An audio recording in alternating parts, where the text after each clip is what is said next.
Okay, imagine this for a second. You're an airline pilot. It's the middle of the night, pre-dawn hours, clear skies, just routine.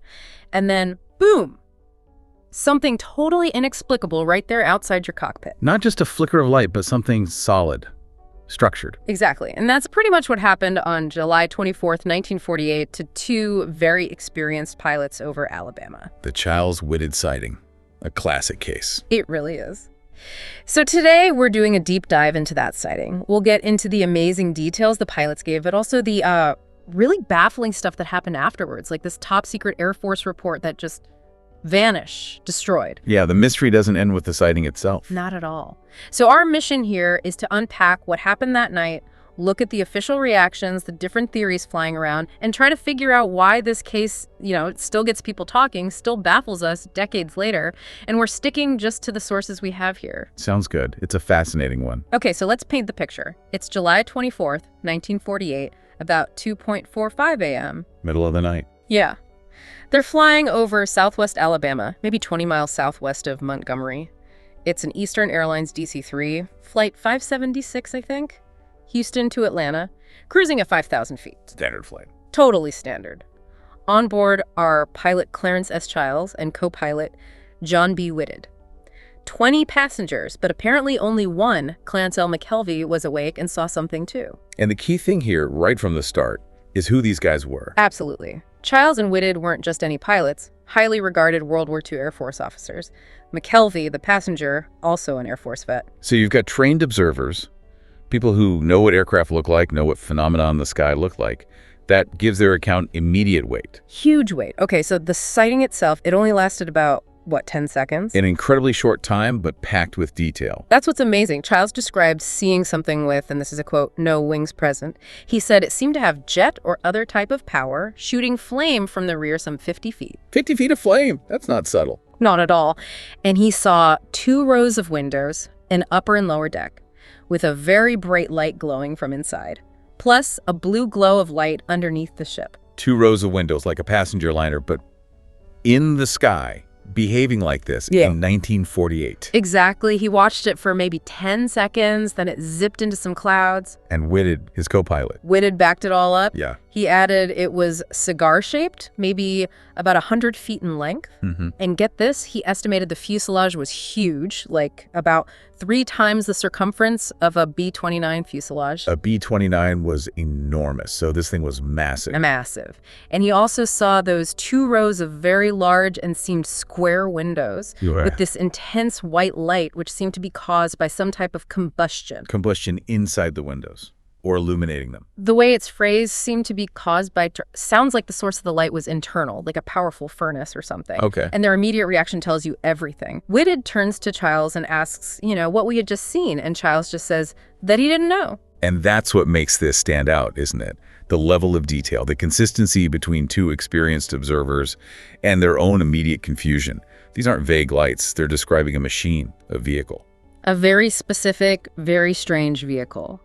And it wasn't just sitting there, it moved. Chiles said, we veered to the left and it veered to its left and passed us about 700 feet to our right and about 700 feet above us. So responsive movement, almost like it noticed them. That's what Chiles thought, he added. Then, as if the pilot had seen us and wanted to avoid us, it pulled up with a tremendous burst of flame out of its rear and zoomed up into the clouds. Wow, a sudden acceleration, a burst of power, and gone. Yeah.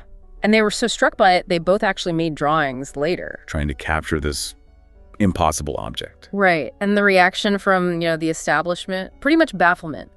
William Allen, head of Boeing, said he was pretty sure it wasn't one of theirs, knew of nothing like it being built in the U.S. Which you'd expect him to know. You would. And even more telling, General George C. Kenney, head of Strategic Air Command, the bomber guys, the nuclear guys, he just said, the Army hasn't anything like that. I wish we did. That "I wish we did" part is interesting. It underlines that from the perspective of top military and industry leaders, this technology, whatever it was unknown. Yeah. It wasn't American as far as they were willing to say publicly. Yeah, it really paints a picture of genuine confusion at the highest levels. So, okay, the Air Force starts investigating. And they took this one, as the sources say, more seriously than most. Well, they had to, didn't they? Given the witnesses. Exactly. The pilot's credibility, McKelvey backing them up, the close look they got. It all added up. This wasn't just lights in the distance. No. And this seriousness led them to draft this top-secret document. It had a really dull title, something like Estimate of the Situation. Deceptively bland, yeah. Sounds like standard military paperwork. But according to Edward Ruppelt, he was the first head of Project Blue Book, the Air Force UFO study group. He claimed he actually saw a copy, and he revealed what was in that estimate. And what was it? The conclusion, according to Ruppelt, was that the UFOs were, well, interplanetary. Interplanetary, wow. In a top-secret Air Force intelligence estimate in 1948. That's the claim. Ruppelt said this report went up the chain right to the top.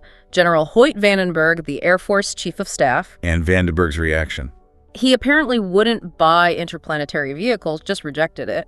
Ruppelt says a team from ATIC, the Air Technical Intelligence Center, even went to the Pentagon to try and convince him.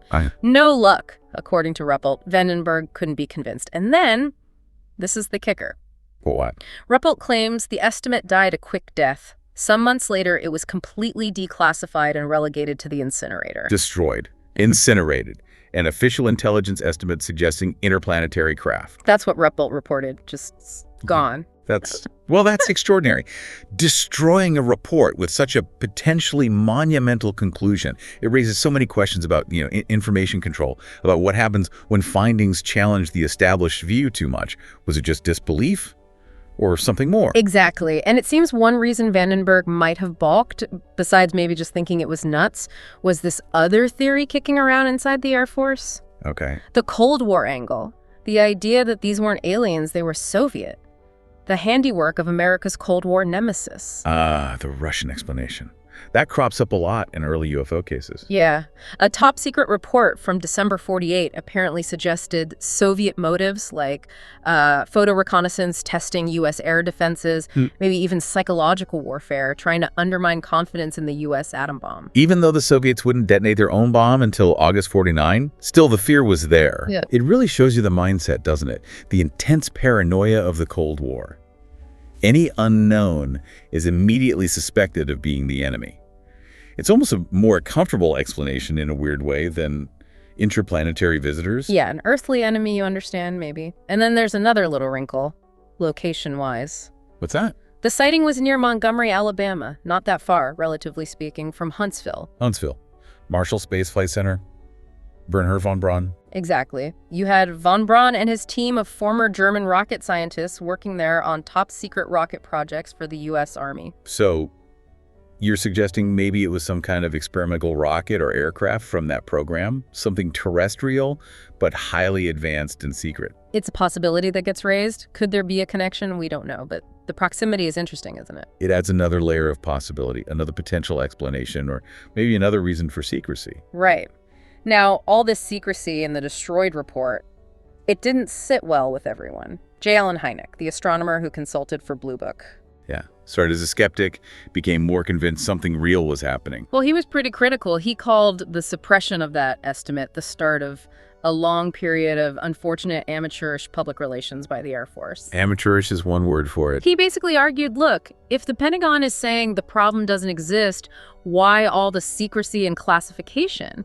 It seemed contradictory. It does seem that way. If it's nothing, why hide things? Even Ruppelt, who tended to blame bureaucratic bungling more than deliberate cover-ups, had to admit, but had the Air Force tried to throw up a screen of confusion, they couldn't have done a better job. And that confusion, whether deliberate or just incompetence, is what really fuels long-term suspicion, doesn't it? Yeah. It undermines public trust and creates this space where, well, conspiracy theories flourish. This case became a favorite for exactly that reason. Absolutely. So after all that, the official investigation, the destroyed report, the theories, what was the final verdict? What did they say Chiles and Whitted saw? Well, like many early cases, the explanation shifted a bit. Yeah, they threw out things like a weather balloon, a mirage, pretty standard dismissals. Which seem hard to square with the detailed description of a structured craft. Totally.